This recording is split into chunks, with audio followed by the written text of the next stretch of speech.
Everyone so ఇది వచ్చేసి Telangana style సోరకాయ సర్వపిండి. సో ఏంటంటే రెయినీ సీజన్ కాబట్టి అప్పటికప్పుడు ఈజీగా చేసుకోవచ్చు. సో ఏంటంటే స్టెప్ బై స్టెప్ ఎట్లా ఈజీగా చేసుకునే ప్రాసెస్ అనేది వీడియోలో డీటెయిల్గా ఎక్స్ప్లెయిన్ చేస్తా. సో దీనికి ఏంటంటే లేత సోరకాయలు అయితే తీసుకోవాలి. లేత ఉంటే మంచిది, లేత ఉంటే లోపటి గుజ్జు కూడా వేసుకోవచ్చు. సో నేను ఇక్కడ ఏంటంటే లోపటిదంతా తీసేసి సో ఇట్లా బయటదంతా చిన్న చిన్న పీసెస్గా కట్ చేసేసుకుంటున్నా. సో ఇది వచ్చేసి పర్ఫెక్ట్ ఉంటుందండి, చిన్న పిల్లలైనా ఎవరైనా చాలా ఇష్టంగా తింటారు. సో సోరకాయను వచ్చేసి ఇట్లా చిన్న చిన్న పీసెస్గా కట్ చేసుకున్న తర్వాత ఇవన్నీ మిక్సీకి వేసుకోవాలి. మీకు కారానికి సరిపడా మిర్చి వేసేసుకోవాలి, అందులోనే సాల్ట్ వేసుకోవాలి. సో ఇక్కడ ఆనియన్స్ మరీ ఎక్కువ కట్ చేయొద్దు, అట్లని మరీ తక్కువ కట్ చేయొద్దు.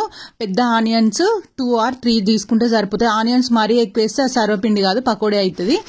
సో ఇట్లా చిన్న చిన్న కట్ చేసేసుకొని ఈ ఆనియన్స్ మొత్తం మనం బియ్యం పిండి ఉంటుంది కదా అందులోనే మంచిగా కలుపుకోవాలి. కలుపుకోవడం ఒక 3 to 4 minutes మంచిగా కలుపుకోవాలి. మనం గోధుమ పిండి ఎట్లా కలుపుకుంటామో సో అట్లా కలుపుకుంటే ఈ ఆనియన్లో ఉండే వాటర్ అంతా బియ్యం పిండికి పట్టి చాలా టేస్ట్ ఉంటుంది.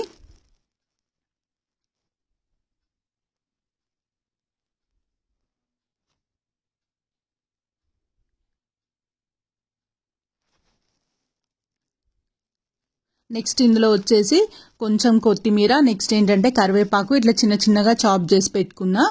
సో ఇందులో వచ్చేసి పెసరపప్పు, బొబ్బర్లు ఉంటే బొబ్బర్లైనా వేసుకోవచ్చు. అవి ఏంటంటే ఒక 10 minutes నానబెట్టుకొని బొబ్బర్లు వేసుకోవచ్చు.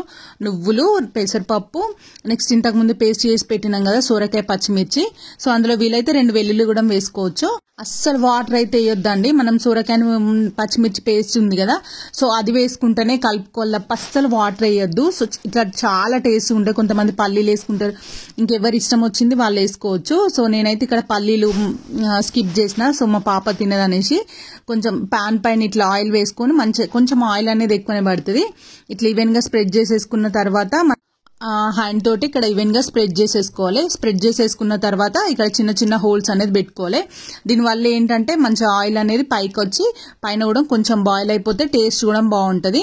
సో ఇది ఎప్పుడు లో ఫ్లేమ్ పైనే చేయాలి, హై ఫ్లేమ్ మీద చేయొద్దు. సో దీన్ని మళ్ళీ నెక్స్ట్ టర్న్ చేసుకోవాలి. టర్న్ చేసి కొంచెం ఆయిల్ ఎక్కువ వేసినా కాబట్టి ఆయిల్ అనేది పైకి స్ప్రిల్ కాకుండా కొంచెం దూరం అనేది ఇట్లా పెట్టేసి ఇట్లా సైడ్కి టర్న్ చేసేసుకొని ఒక 2 to 3 minutes మంచిగా కింద బాయిల్ కానివ్వాలి. టేస్టీ అండ్ క్రంచీ సర్వపిండి అనేది రెడీ అయిపోయింది. సో ఇది వచ్చేసి చాలా బాగుంటుంది అండి, అప్పటికప్పుడు ఈజీగా చేసేసుకోవచ్చు. సో సోరకాయతో చేసుకుంటే ఇంకా టేస్ట్ ఉంటుంది. నార్మల్గానైనా చేసుకోవచ్చు కానీ సోరకాయ అయితే ఇంకా బాగుంటుంది.